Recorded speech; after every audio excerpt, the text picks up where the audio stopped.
Hi, we're so glad you could join us today for the premiere event of TestOut CyberDefense Pro. Thank you for coming and spending your time with us. Our incredible instructional designers and developers have spent this last year lovingly creating the best training course on network defense that you can find available. It builds on years and years of work creating the most realistic networked office environment that works perfectly for both your virtual and face-to-face classes. My name is Michelle Tullis. I'm the product marketing manager here at TestOut. In just a few minutes, Craig Jenkins will join us and demo two of the new labs in CyberDefense Pro. He and our TestOut team are available now as well as after the event to answer your questions in the chat. So do you want to know how you can win one of our giveaways during the event, like the Raspberry Pi or Raspberry Pi personal computer? Well, I'll give you a hint. One of our prize giveaways will go to the person who asks the most questions to learn about CyberDefense Pro in the chat. So ask away. First, let me take care of a little bit of business and answer some of the questions that we've been getting. Many of you are learning about CyberDefense Pro for the first time, and you may not be familiar with TestOut or the simulated network environment that our courses are built on that makes them so unique. You may not be familiar either with all of the time-saving features that our courses offer, like auto-graded labs, instant remediation, and rich reporting feedback. Not to mention the many teacher resources included like lesson plans and PowerPoints. There's so much that we don't have time to cover here. But if you've used TestOut courses before, would you do me a favor and write your favorite features or benefit that you love in your classroom in the chat, and I'll give you a chance to win some of our TestOut socks. So go ahead and put those in the chat right now. But briefly, I'll tell you about this new course. TestOut is obsessed with finding every way we possibly can to make IT training and certification easier and more effective for both educators and students. TestOut CyberDefense Pro is cloud-based courseware that has everything you need to train network defense in a way that's both easy to use and safe and legal. So the course comes on an all-in-one platform that has a suite of cybersecurity technologies that are preloaded and ready to go without setup or downloads. It's got hands-on labs with new technologies like Autopsy, pfSense, Burp Suite, Security Onion 2, and 60 more that you're going to love. So you can use a Chrome browser in Linux so you can check for vulnerabilities and harden security in a networked office environment. So the course is 100% aligned to CompTIA's CySA exam and comes with 2 practice exams. Each license includes a voucher for TestOut CyberDefense Pro certification exam. Now this is a 100% performance-based exam, and our exam isn't based on multiple choice questions. So to pass this rigorous exam, your students must complete up to 55 tasks in up to 15 random scenario-based labs in 2 hours or less. So this ensures that our certified individuals have job-ready skills. So they either know the skills, how to do it, or they don't. There's no way to fake it. That's why TestOut is the only publisher to back up our certified individuals when they get hired with a $1,000 skills guarantee, and that's included in CyberDefense Pro. So this course certification exam will be ready when the course is officially released on May 18th. Now, if you're an instructor who has requested access to our pre-release course, we'll give you access to a complimentary voucher for the certification exam when it's available on May 18th. So now I'm going to share this website address with you. It's testout.com/CYD-Pro for CyberDefense Pro. So you can go there and schedule a call to get instructor pre-release access if you haven't already. Go there and schedule a call to get instructor access and be entered to win one of 5 Raspberry Pis, in addition to the Raspberry Pis that I'll give away at this event in a few minutes. You're automatically eligible to be in this drawing if you've already scheduled or had a call about CyberDefense Pro. If you haven't, go to this website and get one set up before May 18th. Spots are filling up fast, so get in early, because from now until May 21st, we're going to be announcing a winner on our Facebook Instructor community every Friday. So the sooner you sign up, the more prize drawings you'll be eligible to win. So right now, I'm going to put those 2 website addresses in the chat now. So just hold on, and I'll get them there right away. Okay, it looks like they're there now. So if you go to that website, I'm going to give you also a couple of bonus gifts. So the first gift I'm going to give you is a 12-page guide that's full of ideas for adding experiential learning activities to your cybersecurity course or program.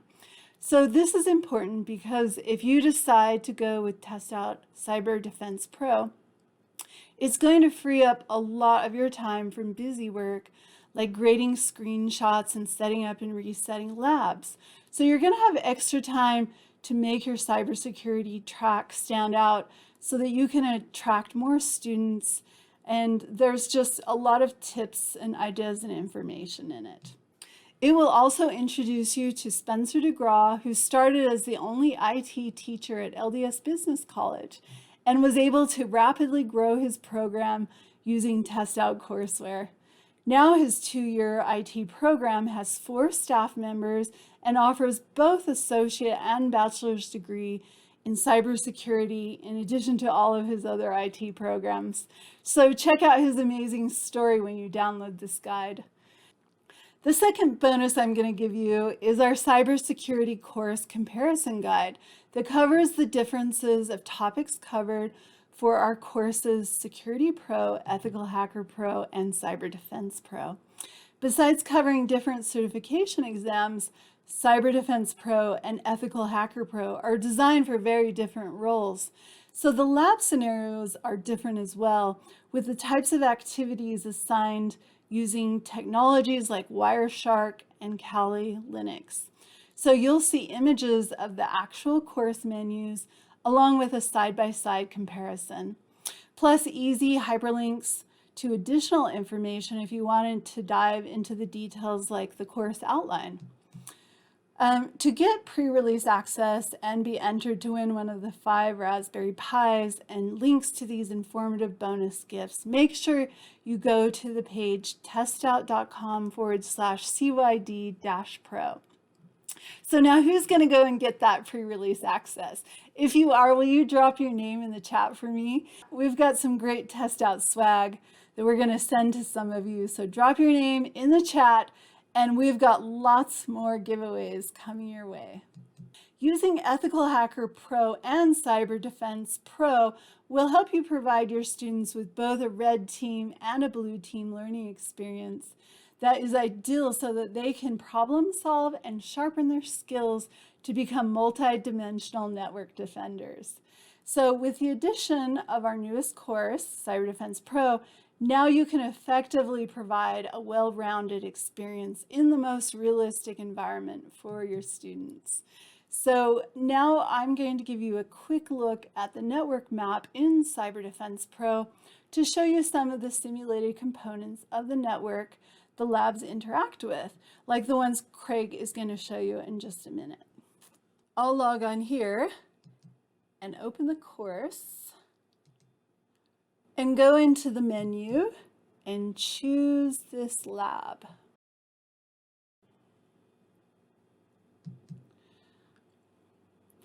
After I launch the lab, it's at the perfect position to complete the tasks in this scenario with all of these technologies simulated here on the side. So if I go up here, you can see that the name of my staging server computer that I'm currently on is called www_stage. And clicking here on this building button we see the multiple buildings on the corporate network available for defending. So I can go in here to this blue team cell. It's kind of like Cyber Defender Central, like a small security operations center, you could say. Let's go here into this Linux computer. Now I'll go out and take you over to building A. And you can see here on floor 1, we can go into the networking closet.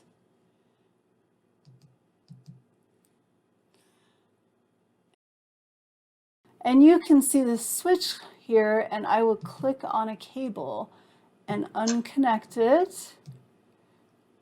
And notice how the light turns out. Now let's go out to floor 2, where the marketing department that the scenario refers to is here on floor 2. Now we will travel back to the basement, and now you will see here is the www_stage computer where we started out from. So pretty cool to travel around a business so quickly. So these are just a few of the network components in the environment available where your students can get hands-on unlimited practice defending this virtual corporation to develop their blue team job ready skills. Now, before Craig comes on to show you some of the new demos, keep watching because I'm going to tell you the easy thing you can do to win one of our Raspberry Pis today when he finishes up. So remember to keep asking your questions in the chat. I'm pleased to introduce you to Craig Jenkins. He's the chief creator of CyberDefense Pro. He has been with TestOut for over 10 years, and before TestOut, he was with Novell as a certified Novell instructor for 13 years, teaching hundreds of students around the world. Before he was at Novell, he was with the Navy doing instrumentation for nuclear submarine propulsion out of college. So he's a real glowworm. So we're so grateful for him and his team. They're the secret behind our most advanced course yet. That's going to help train the next generation of cyber defenders in partnership with you, the wonderful instructors in our schools, colleges, and universities that make it all possible. So without further ado, Craig, I'll turn it over to you. Well, thanks, Michelle. I just wanted to clarify that you mentioned I'm the creator, but I'm actually the manager of a pretty wonderful team that creates these courses. It's great to have Cyber Defense complete our security suite here at TestOut, and we're excited about some of the new features and some of the new labs that are in the courses, and I'd like to take a few minutes, if it's okay, to show you some of the new labs that are in our course, if that's all right. So let's go ahead and transition over to that screen, and we'll talk about the labs. This one is exploring a SQL injection flaw, and this lab is, if you remember this lab from Ethical Hacker, it's significantly enhanced. In this case, the student gets a chance to kind of explore what a SQL injection flaw is, so we'll go ahead and get that started. They're going to be testing their online secure bank and making sure that things are safe there. In case, as we've set up the scenario, obviously it's not. One of the things you can do in our scenarios, which is kind of cool, is you can highlight something that's kind of long that you don't want to type in. You can let it copy to the clipboard, and then you can just paste it in. So if you don't want to type mysecureonlinebank.com, you can just do that. So the first thing we want to do in this lab is type in the actual account number and see what happens. So 90369 is the account number for this user. So you click on lookup and it says, hey, good day, Olivia Martinez. Your balance is $10,625, which is pretty cool. And it reminds us to answer question 1. We use the questions in the lab to kind of guide the student through some of these labs that are a little more exploratory.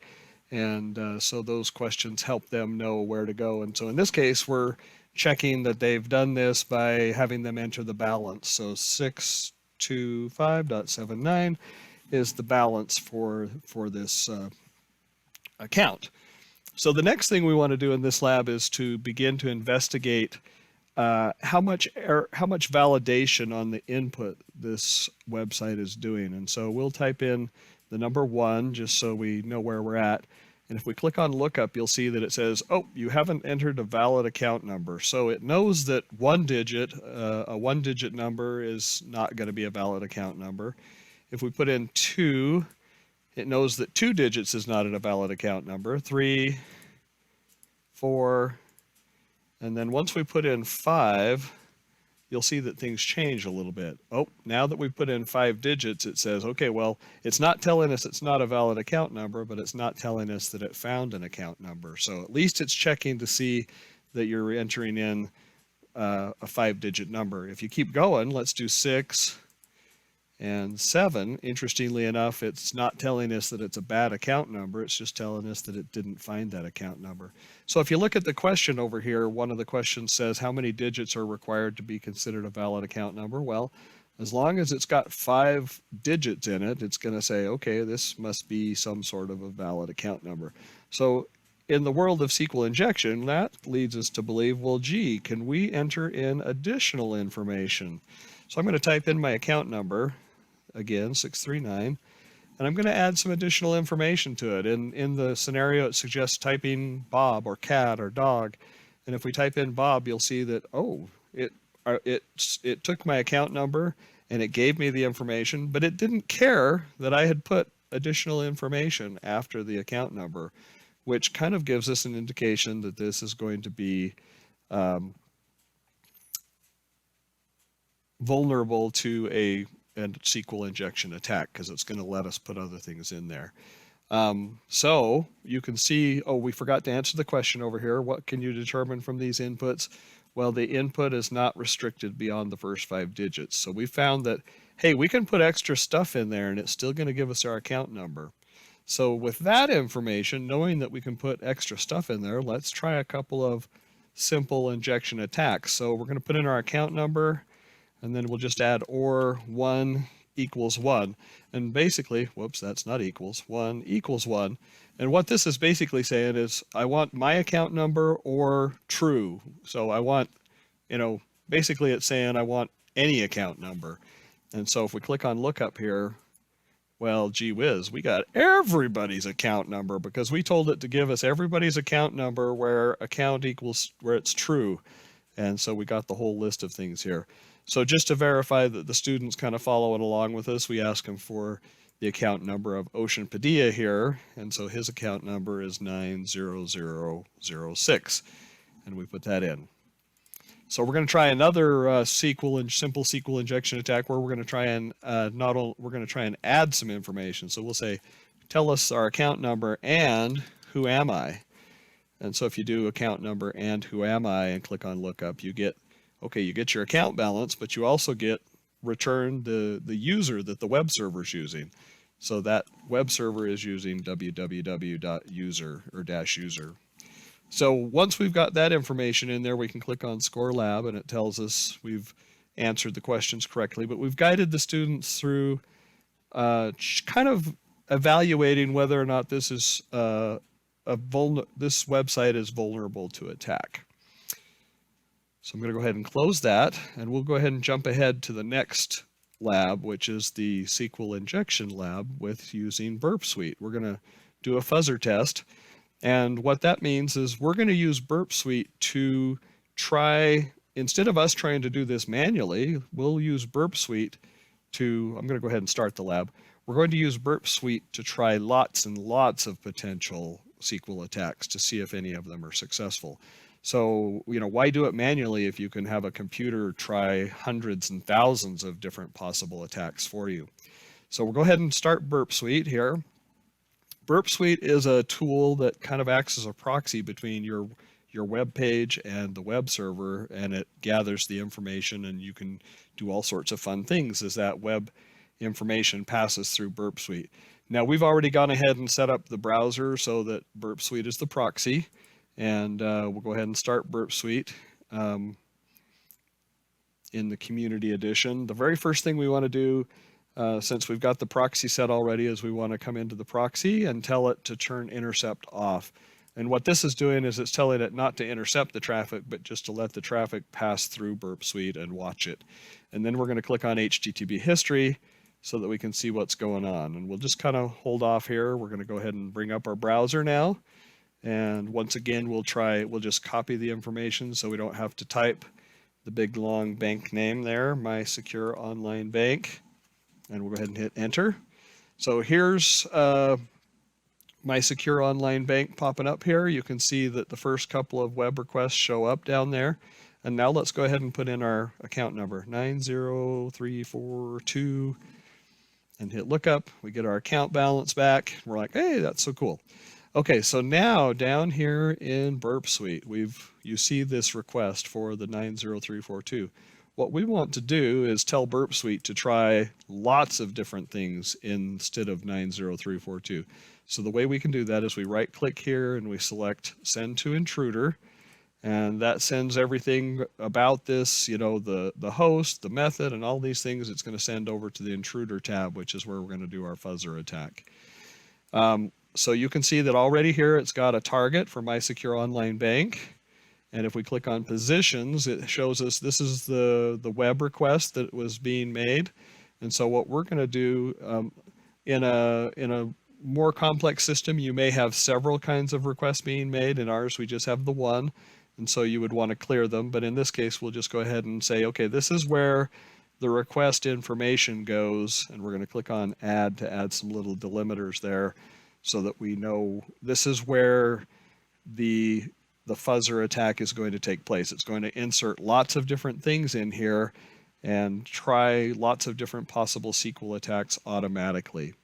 So next we'll click on the Payload tab, and the Payload tab is going to give you a chance to see what they're going to be using. So in this case, we've chosen a simple list, and the simple list down here has several different common kinds of things that you would use in a SQL injection attack. We've trimmed it down to 50 for purposes of the simulation, so the student's not sitting here all day. But with Burp Suite, you can actually use hundreds or thousands of these and try all sorts of different common attacks to see if your website's vulnerable. And there's even more, this is a simple list attack. There's even other more complex attacks that you can choose. So knowing what we're doing here, we're going to go ahead and click Start Attack, and it's going to go ahead and continue. Burp Suite will take each one of these possible SQL attacks, and it's going to insert that in place of our account number. So here we go. We'll click Start. And you'll see the very first one is actually our account number. And so if we click on that, you'll see down in the bottom here that we got the Good Day Blake Jackson. You got your account balance. But then it tried the little just a quote mark, and if you scroll down and look at what that happened, it says, oh, hey, you got a SQL syntax error, so it didn't like that one very much. And if we click on the next one, which is just a double quote, it comes up, and basically we got nothing back on that one, just a blank response. And if you click on the pound sign, it comes back and says, oh, that's a bad request. The web server didn't like that at all. And then if you look on the next one, another blank one, and so we'll see some of these. So to kind of guide the student through evaluating this, we use the questions again. And so if we click on answer the questions, it says, okay, which kind of response did the equals %20 quote mark give us? And if you look at that, that's this one right here, number 9. And it says you have an error in your SQL syntax. So that one wasn't a successful attack because it just was a SQL error. And then it says which response was received from the or equals 0 pound sign attack. So let's go scroll down and find that. Let's see, it was quote or equals 0 pound sign. So I believe that's this one. And that one says bad request. And so that one was a bad request. And then as you scroll down through these, you'll notice that the sizes of these are different. You can kind of determine which ones are which. The ones that are in the 850 range, they're the SQL syntax ones. The ones that are in the 700 range, they're the blank ones. The ones that are, 728 or so, well, that's a blank one too. But you can see just by the different sizes, you can kind of tell which ones are which. And there's a couple of them that stand out here, specifically the ones that are in the 6,000 range. And if you notice, those gave us the whole database dump, just like we got when we had a successful attack in the previous lab. So these particular ones are the ones that are successful attacks, indicating that your web server is vulnerable to SQL attack. And it lets you know that there's some issues that need to be corrected with that website. So as you scroll down through here, these 50 attacks, there's a half a dozen of them that give you the large, attack successful. And then as you look at the rest, you'll see that there's the various different SQL syntax errors and the different pieces as you go through those. The last question guiding the student says, okay, well, tell us one of the request numbers for one of the successful attacks to let us know that they identified some of the successful attacks. And so here's one here, number 39. So we'll go ahead and type in 39 here, and we'll go ahead and hit score this lab, and it'll come up and tell us that, hey, we got those answers correctly. But the student learns as they go through this that, hey, this is how you are able to automate the checking of a SQL injection flaw, and they're able to see how some of these tools work that allow you to check that in a much more efficient manner than just trying to do it manually. And so I hope that gives you a little bit of a flavor for some of our labs. We try and guide the student through learning the pieces that are important for them to see.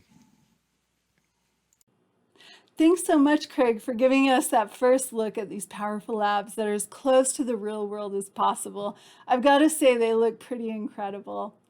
So be sure you go to testout.com/CYD-Pro to schedule your call so you can be entered to win one of those 5 Raspberry Pis and download our 2 information guides. Okay, so now it's time to give away the Raspberry Pi 4. So who wants it? If you want it, would you write CyberDefense Pro in the chat for me? And in just a few minutes, Justin Moss here at TestOut will randomly select a lucky person to send a Raspberry Pi 4 to. Wow, it looks like a lot of you are interested in that Raspberry Pi. So don't miss out, get your name in there quickly, and if Justin says you're a winner, he'll reply to your comment and reach out to you for your shipping address. While Justin is selecting that winner, remember to keep your comments in the chat. We'll be monitoring and answering the chat questions for the next little while. So now the winner of our Raspberry Pi 400 personal computer. Today will be the person who asked the most questions about CyberDefense Pro. Justin will look these over, and it'll probably take him a few minutes or so to do that, but he'll reply to your last comment if you're selected as the winner, and he will also reach out to you for your shipping address and post the 2 winners in the Facebook TestOut Instructor community. So thanks so much for attending our CyberDefense Pro premiere event today. We hope you have a wonderful day and look forward to talking to you soon. Take care.